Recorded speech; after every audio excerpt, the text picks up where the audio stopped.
Okay, here we are, a change of location. 500 miles away from home, and we can still use the IQ.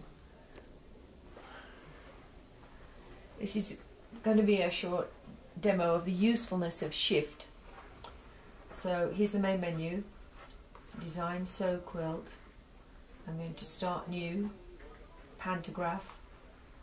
And now because IQ is off the machine and in demo mode, I have to enter the dimensions of this quilt manually.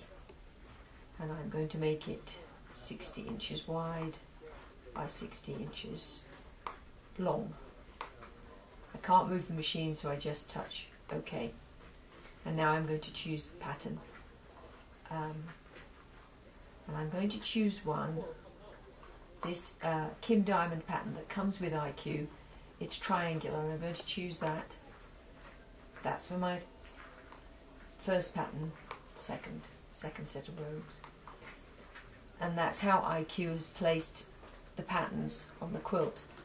Now I don't want it like that, obviously. First thing I'm going to do is make it smaller.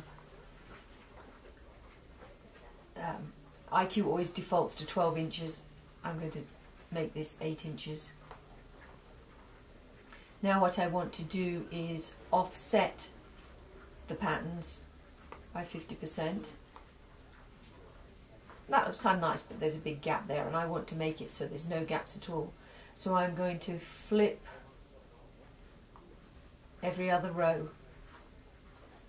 But now I have a big gap here and no gap here, and I can't use row gap to decrease that space. I'll do it and show you what happens.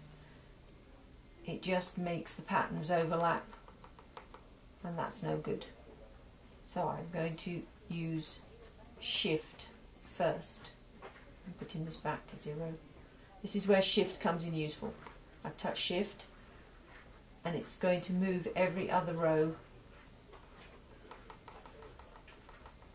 and I'm just going to guess by eye that I'm halfway, that I've shifted those rows up halfway, so that space is the same size as that space.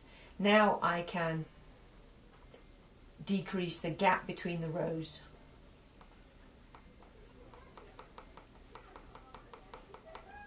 Just tapping the decrease button. Now I can see this gap's still too big, so I need to shift a little bit more. The other way. Decrease the row gap. Shift again. Row gap. And now it's made a nice overall pattern with no huge gaps. So that's a good way to use the Shift button. And now we'll admire the view again.